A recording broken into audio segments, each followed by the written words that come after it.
You are listening to Adda, a Transfin podcast. These are 15-minute conversations to achieve a singular objective, that is, to intrigue, amuse, and nudge you into thinking a little deeper. Also listen in for some riveting icebreakers. Do subscribe on Apple Podcasts, Spotify, and Google to get that nice little notification every time an episode goes live. This week, we talk about the counterfeit goods industry, on how some of your Nikes might actually be fake, and then we delve into the dark side of the gaming sector. Hi Sudhanwa, what's up, bro? Hey Simi, what's up with you? I'm good.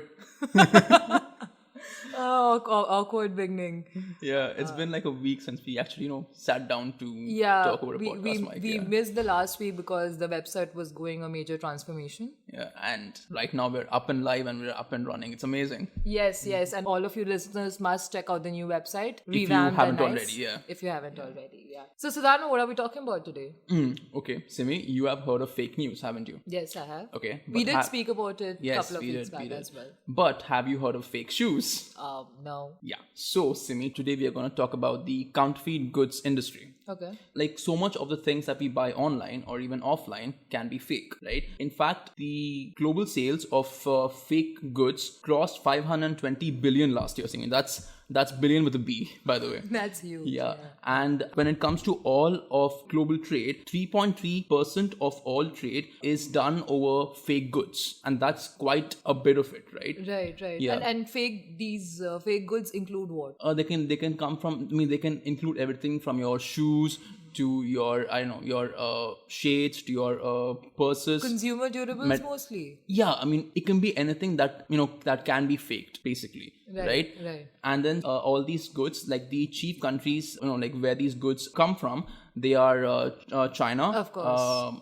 China, Hong Kong, Turkey, the UAE and India. Right. Yeah. Actually, India also manufactures these counterfeit goods? Or Yes. I've always thought of India being like the recipient of most of these goods because, like a original Nike Air would be quite expensive, but a fake one would be like exactly 500,000. Yeah, like a very hefty margin, discount and so on. Actually, in fact, around 2 years ago, Indian port authorities, they caught the ship from China, which was going to land in Chennai, and then they caught around 12,000 pairs of fake shoes, and the worth of this haul was around 3.5 crore rupees. Oh my god. Right? So yeah, it's a very prominent issue, and even some firms like Ray-Ban and so on, they've actually taken on e-commerce platforms like Amazon and so on and so forth to quote over this issue. And actually one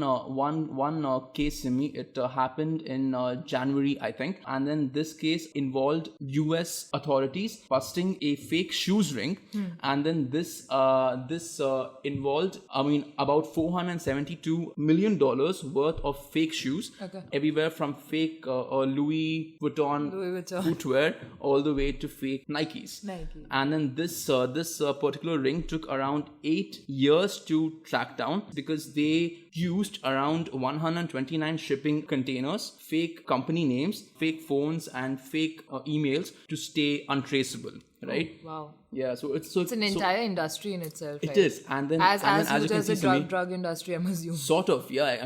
A lot of planning and plotting. It's like very big and very organized, and Simi, it actually gets worse. In fact, fake shoes and fake goods can, of course, cheat us and even cost us taxpayers cash and our hard-earned money, right? But at the same time, like these fake goods can be used by certain groups to fund international criminal activities. Right. So it's also a very serious issue, a very serious business, one could say. Right. No, so I just also wanted to ask you here that when you say it might actually cost the consumers a lot of the tax-paying money and all that, I'm just assuming even in Delhi here, you get a lot of counterfeit goods, but when you're buying one mostly, right? As I was just saying, like a Nike Air would cost easily between 12,000 to 25,000, and Louis Vuitton, I don't even know how much it would cost. It would be insanely expensive, right? Yeah. But when I know, like, I'm buying a cheap Nike from somewhere, I know it's if it's worth like $1,000, I know it's counterfeit. I don't expect to go to a proper Nike outlet and then buy, like, to be sold a counterfeit goods. Does that also happen? Like, you actually go to a proper branded store and then you are just sold a counterfeit good? Good ones, me. But the thing is, these things are done chiefly in the world of online e-commerce, right? Okay. So say you're buying a pair of shoes online on Amazon, right? So in that case, like, let's say the shoes are priced at say 40% of the actual price, or even say 80, right? Even then, the shoes could be fake. Is that a cue that it is fake? Yes, in fact, there are like some ways in which one can be sure to always buy actual goods. Okay. And then one way is, if the item is priced at around a 60, 70, 80% off, then in that case I would say please think twice. Right? And then say that, like, it's of course always best to buy at an actual store or buy on the official site of the right? brand, yeah. And also, if you're going to like buy anything online, always take care to read the customer reviews? And also compare with other items on the site and elsewhere prior to actually placing the purchase.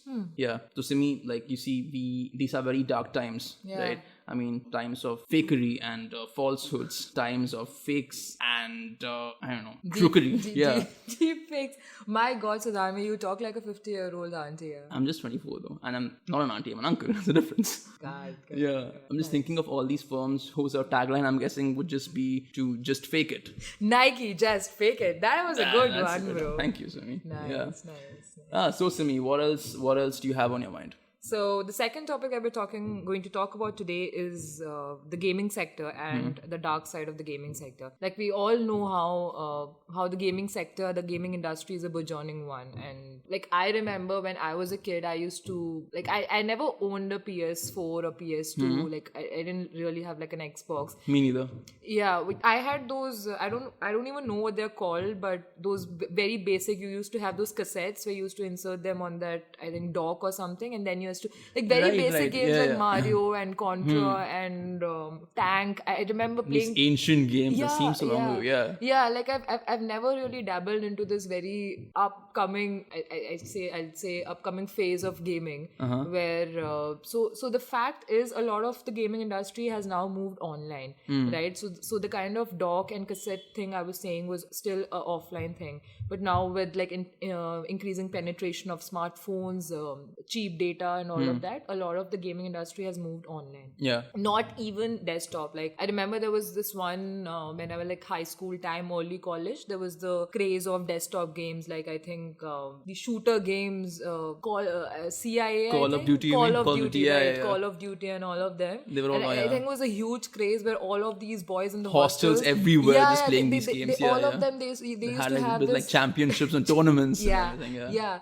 So I think over the years we've come very far from even that, and now a lot of the games are just played on like a mobile handset, right? So games like Fortnite, PUBG. I've friends who just wake up all like they're just awake all night and playing PUBG tournaments and like talking to each other, chatting, and it's just Do insane. these guys go to work or to school? They do. I don't know how they manage it at work, but nocturnal animals. But yeah, I mean, it's so huge. So the gaming industry made about 139 billion a year. It's a 139 billion a year business now, right? And so in terms of revenue, this is bigger than worldwide box office, the revenue garnered by worldwide box office. Wait, you mean music all streaming. films? All films. They're not Are you just serious? that. Yeah. Like, let me just finish. That's bigger than worldwide box office, music streaming, NFL, NBA, MLB, and NHL combined. My God, that sounds like a very big number. But then hold on. But then some hits, they garner around $1 billion. Yeah, you're saying 139 billion 139 per year. Yeah. That sounds like a very big number. Okay. It is. I mean, just so. Yeah, it's such a huge industry, and the couple of other. So even in the online gaming industry sector, the couple of segments which these games can be divided into. So there's like a real time gaming, and which is like fantasy sports and stuff like that. Where so basically, what are what do you fantasy think sports? what the fantasy sports are? I'm guessing where the players are animals like the Yeti and unicorns, perhaps? And, No, Okay. man, not really. So I basically, fantasy game sports, as far as I understand, is if I'm playing like a fantasy game in like cricket, I could actually pick real players, right? So I can Okay. have like a Virat Kohli on my team, I can have a MS Dhoni on my team. And these right? games are played online. These games are primarily, Okay. yeah, they are all, All of them, played online. okay. Yeah. And then there's another segment of games where you can actually bet money. So say in India you have Teen Patti and Rummy and all those games Yeah. happening, poker. Yeah, So you yeah. can actually Gambling, basically, yeah. Gambling basically. I mean that's a different topic entirely in itself. Mm-hmm. Where the government and Indian government especially is like there's been a lot of debate around if online gaming should be allowed because gambling and all of that, Mm-hmm. right? Like gambling is illegal, but then how do you control online betting? It's Yeah, just yeah. it's not just It's quite difficult to It's very regulate this difficult. industry, yeah. Okay. yeah, and then there are like very basic games like as simple as like Candy Crush or Ludo, which you just play off like say Facebook or download and play with friends, right? On like apps and everything. These are quite simple. Yeah. Right, right. And so as we're discussing, there are about India alone, there are about 300 million online gamers in India right now.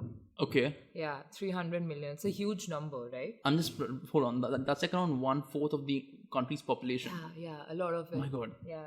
So one in four Indians is like involved in this Yes, gaming industry. yes, and unfortunately, and both of us aren't. So Fortunately, the other two people in the unfortunately, office, other probably. people, yes, maybe, right. And yeah, because it's such an up and coming industry, there are about obviously because there's such a huge demand, there also is a lot of supply. So there are about 250 million game developers in the country right now.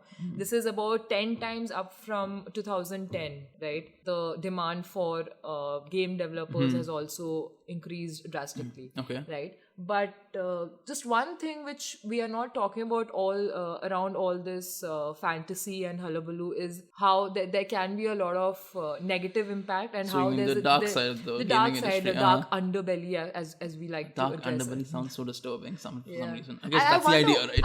I wonder why it's called the dark underbelly. I think it's like a play on it's like something to do with the quote unquote underworld, like Right. the netherworld or something. I don't.